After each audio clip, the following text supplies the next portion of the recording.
Hello everyone, happy Wednesday. Um, I hope you're live. Seems like there is some issues going on our side. Okay, I think we are. Hello. So, how have you been?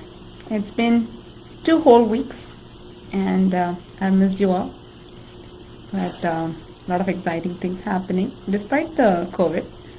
And I hope you're all keeping a positive mindset and focusing on the things that matter and serve you, and not focusing on the things that don't serve you. Because the first duty that you have is to keep yourself happy. And that is your first duty before you actually go help anyone. So I hope you remember that. Let's go today to today's topic. We want to discuss about hormones because this is something that has been on my mind for a while now, because of the kinds of patients that I've been seeing, and it's been really been bothering me as to how much we don't know about and the choices we make. And obviously, we don't make the choices that we make knowing all the things. We make those choices because somebody tells us that that is the only choice we have, or we don't know any better. And that is the reason why we do it. And obviously, I want to educate you. And it is, as you know me, I have always taken the time to educate my patients as well as the viewers, so you could make better choices for yourself and your family. So there are many hormones produced by the body, not just the endocrine glands. A lot of us hear about the thyroid hormone or the progesterone, estrogen, testosterone, but most of us would not have heard about other kinds of hormones. So there are many hormones in our body. Even our stomach produces hormones. There is a gland called as the thymus that makes a hormone as well. And there are so many other hormones. So I just wanted to give you an overview of the hormones first before I delve into the topic of today, which is specifically female hormones. Um, for starters, let's talk about the hormones produced by the endocrine glands. So from the top of the body to the bottom of the body, the hypothalamus is a gland that's in your brain. It's near the pituitary, and that produces some hormones that even send messages to the pituitary and controls it to some extent. Its main job is to maintain homeostasis. Homeostasis means a balance in our body. And even blood pressure maintenance is done by hypothalamus. Everybody thinks about blood pressure and they immediately think of their heart, but hypothalamus plays a role in that as well. Pituitary is the one most of us have heard of. It controls pretty much all of the endocrine glands, including the thyroid, adrenals, ovaries, uterus, testes, pancreas, all of those. On the back of the brain, there is a gland called as a pineal gland, and this is a gland that produces melatonin that helps us feel sleepy and even get a good night's sleep, stay asleep through the night. I've talked about the importance of this gland and ways to keep it working well in our previous Facebook Live regarding sleep. So you can go to our video section of the Facebook page and watch that video if you want to learn more about that gland. In the throat right here is the thyroid gland, and this is responsible for the production of T3 and T4. These hormones go to every cell in the body, and they help us in our energy, metabolism, reproductive function, and more. Thymus, which is close to the heart, is responsible for controlling the production of T cells, which plays a vital role in our immune system to fight diseases. And we think of our immune system as only in our gut or in our blood, just the WBCs and all that. But many of the immune system functions are actually located in different parts of the body, and thymus is one of them, which is a big immune system. It can be an immune system supporter or weakening one as well. The pancreas is near the stomach, and it aids in glucose metabolism, and I think this is one of those things that everybody knows about as well. But I don't know whether you know much about the adrenals. Adrenals are responsible for stress management, but did you also know that it's also responsible for the production of testosterone in females and estrogen in males? So, males and females both have both the hormones. They both have estrogen and testosterone, but just in different amounts. Women have more estrogen and progesterone and less testosterone, and men have more testosterone and less estrogen. So that is the difference, but we both have both of those hormones, or the estrogen and the testosterone, but it's produced by the adrenals. So it's quite an interesting thing, because a lot of people think adrenals as just for the stress management, production of cortisol, but that's not the only thing it does. It also does this. And another thing that you want to know about the adrenals is it also feeds back into the thyroid gland. So most people who have thyroid diseases are also people who have a lot of stress, or they are not alleviating their stress, because in our life situations are not something that are in our control, but our body is in our control, and we'll talk about this more in the future Facebook Live. So, and I obviously have talked so much about stress management and what are the things that we need to do, and how we should not be anxious or be change our mindset depending on our situation, but really be focusing on how to keep our mindset. And this is one of those organs that truly gets affected by our reactions to the situations, not stress itself, but how we react to it. And so when adrenals don't function well, the thyroid gland does not function well at all. So ovaries and uterus are responsible for the production of estrogen, progesterone, and even testosterone to some extent, and testes for the production of testosterone. So today I'm going to talk about female hormones, and we will discuss definitely the thyroid, the adrenals, and the male hormones in the future Facebook Live. But today I'm going to focus on the female hormones, because it's a large, huge, piece of information right there, and I don't think we'll be able to cover each of the endocrine glands in this one Facebook Live. So female hormones are produced by the uterus and the ovaries, and they vary from day to day throughout the cycle. So usually these hormones are produced at puberty more, and once they are produced, the woman is attain puberty and they start having their period. And once they have their period, throughout their cycle, a cycle should be 28 days, and for some it would be 28 to 32 days, which is quite common and nothing abnormal about it. And during this 28 to 32 day cycle, the estrogen as well as testosterone as well as progesterone will vary every day. They are not going to be exactly the same, because there are different functions they perform, and depending on which function they have to perform, whether they are maturing the follicle, or whether it's actually the egg is going and attaching itself, or if there is fertilization taking place, or if there is no fertilization taking place, and if the menstrual cycle has to start. So a different part of the cycle requires the hormone to be at a different level. So this is one of the biggest reasons why birth control, hormone replacements, and so on and so forth, especially for the reason to manage hormones, is not really a good idea. So I actually saw this patient, and my heart went out to her.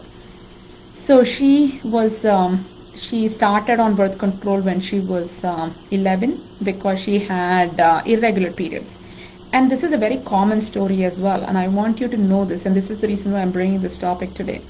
A lot of young girls start on birth control because either they have irregular periods, or they have pain during periods, or they have acne, or they have maybe heavy periods. So for all of this to happen, usually the problem is that it's not just the hormones alone. There are many other factors that are playing into it, like diet, like the function of the liver, how the function of the liver is, and so on and so forth. And none of those are looked at, and we just start managing the hormones by giving birth control. So one of the things that you have to know is any of these hormone replacements, they're going to keep the hormones the exact same every day throughout the cycle, except for the 7 days before the period.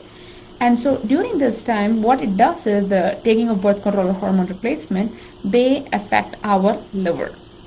And estrogen metabolism happens majorly in the liver. So if the liver is not functioning well, obviously you don't really have proper estrogen metabolism. And if you don't have proper estrogen metabolism, then your body is going to cause all kinds of different problems, including acne, mood swings, irritability, bloating, cramping, excessive bleeding or light bleeding, irregular periods, facial hair growth, and so on and so forth, even low energy and so more. So obviously, because of all of these reasons, it's very important for us to know that we have to understand why our hormones are out of balance and fix them. So going back to this patient. So she started on birth control because she had irregular periods at the age of 11. And she was kept on birth control until she was 17. And she had regular periods, and she thought, well, that's great. And she also started developing acne at 11. So they said, wow, this is actually, two mangoes out of one stone, or, that's the Indian proverb, but, it's two birds with one stone. So that's what they said, and so they started her on birth control. And everything seemed to be okay, and she turned 17, and many of her friends were using a form of birth control that you insert into the uterus, and I don't want to give the name, so that she won't have a cycle. And this is quite common as well, that a lot of young girls pick that option because they think that having a period is such a nuisance, or it's painful. Oh, I don't want to deal with this, so I would rather not have a period. And when you have the option, why not? So she didn't have a period from the age of 17 all the way until she was 27, and then she got married, and so she stopped, or she took out that IUD, and when she took it out, her period came back. The only problem here was the period came back and it didn't stop. So she kept having a period. She kept having a period for many, many, many, many months. And this is literally not one of my patients. This has happened so many times and that's the reason why I'm actually telling you the story. Because this is not just one case. You might think that, oh, this is just an anomaly. It's not an anomaly. It happens so much more than you think. So she kept having bleeding for long periods of time. And then they had to do an exploratory surgery to find out that she had endometriosis. And to this date, she still has her periods every single day. So the reason why I'm bringing the story to you is you have to understand that, and young kids they don't understand the consequence of what we do at this moment. They just think about, well, I don't want to have a period. It's so convenient. I'm just going to get this. But it's our responsibility as parents to educate our children on what hormones can do and what hormones will do if they are messed up, and how much they mess up their liver and so on and so forth. And so we are actually treating this patient now, and I'm 100% sure she will be fine soon. But why suffer all of this when you can just go to maybe a naturopath or a homeopath, somebody who actually understands the whole body, and get it treated for irregular periods in the first time when it starts, or for acne the first time it starts, or even if it's heavy bleeding or cramping, get it figured out at that time so you don't have to go on birth control. What you truly want is you want to balance your own hormones, even if it is menopause. And a lot of women go on hormone replacement therapy at menopause because it seems like that's a logical solution. If I don't make enough hormones, because in menopause the women usually start producing less estrogen, and the body has to adjust to less estrogen. And during the time in which it is trying to adjust, most women have hot flashes, night sweats, insomnia, and vaginal dryness, lack of energy, and so on and so forth. And because women have those kinds of inconveniences, women think that, well, hormone replacement is what my doctor suggests. I'm going to get it, and I'm just going to stay on it. But your body is meant to not have that much amount of hormones after menopause. You're only supposed to have minimal hormones. What we need to do is we need to help your body adjust to the less amount of hormones so that you don't suffer from menopausal symptoms. And again, here as well, liver plays a huge role. And if you are someone who drinks alcohol, eats a lot of sugar, those are the things that you need to cut down if you want to get rid of some of your menopausal symptoms, because these are all things that affect your liver. And when you get rid of them, a lot of the times the menopausal symptoms goes away. And if that's not sufficient, you can always go to a naturopath, come to us, and we'd be able to help you balance out your own hormones so you don't need to take more hormones to fix that. And because your body does not need more hormones, when we do hormone replacements, those can actually have very detrimental effects, like even cancer. And of course, that's not something that any of us want. So we just have to be educated and aware of what are the other solutions we have. So when it comes to the in between, right, the between puberty to menopause, women have all kinds of different problems, starting from PCOS, polycystic ovarian disease, to fibroid uterus or ovarian polyps, excessive bleeding, irregular periods, or there are other conditions that could also lead to that, like thyroid diseases and so on and so forth. So there are so many areas where people actually are forced to take birth control. So this is one of the things that I wanted to convey in this Facebook Live, is that if you can help it, if you can find someone who's knowledgeable in this, please go to a holistic doctor who can help you get rid of the problem that you're having once and for all, and you are not keeping on playing this game over and over and over again, because it's not a game that you really want to play. Hormones are steroids, which means that you have to be very careful when you're playing with them. They can cause all kinds of problems to you if you're not handling them properly. Oh, hi Kiran from Oklahoma. Nice. Hi Leslie. Yes, so that's exactly it, Caroline. As I was telling you, that it has to do with your liver. And so when it has to do with your liver, some of the things that we can actually do to help the liver do proper estrogen metabolism is lower the fat consumption in your diet to less than 15%. And this is really, really helpful for the liver, and in turn, it will help in the estrogen metabolism.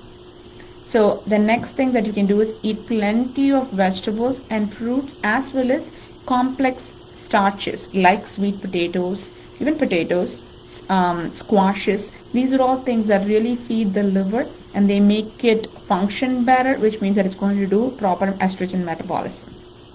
So do not take hormones if you can help it. So if you have young girls, teach them that your body is one. It functions as one. We cannot suppress your period. That's actually a big deal. Some girls as well as women love the fact that they don't have a period. That's not a good idea.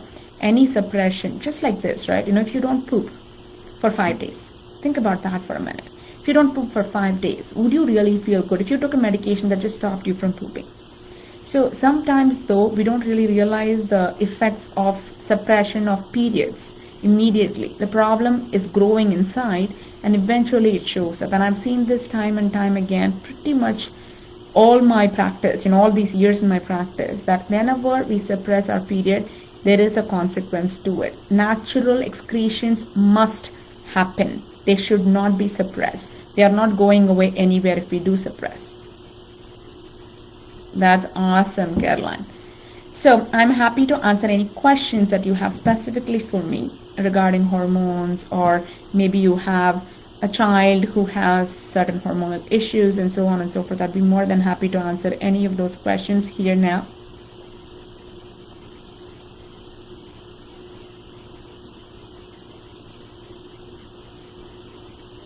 Okay, so thank you so much for joining me. I absolutely appreciate your time with me here. And I know, Caroline, I agree with you 100%. It is crazy that, we think not having a period is normal, even actually preferable. Believe me, I have seen so many young girls fight with their mother for not putting them on birth control, because their skin will look so much better, because it's so much easier to take a pill than eat better. I get it. But it is our duty as parents to educate them on these kinds of things. That, it's not just your clear skin today. You can get the clear skin by doing all kinds of other things. But if you want to get the shortcut, there is going to be a consequence, a price to pay for it. It doesn't come free. It just does not. You're very welcome, Caroline. So I appreciate you joining me today. Until the next time, in 2 weeks, we'll be joining you with Dr. Meenakshi Gupta, who's an Ayurvedic physician, and she and I will be talking about going back to school and what can we do to support our immune system and how we can stay healthy through this school year as well, for our children, for ourselves, and how we can address those aspects of it. I am excited to bring in another physician and giving you more information. Is it just diet alone what's needed to control endometriosis regrowth? So not just diet alone, also we need to get your liver functioning optimally. So that's also another aspect of it that we need to focus on. So if there are toxins that are in the liver, we need to help unburden those toxins as well so that the liver can function better and improve the estrogen metabolism. Okay? All right, thank you everyone. I will see you soon, and stay well, stay safe, get your greens, drink your water, get your exercise. I will see you in 2 weeks.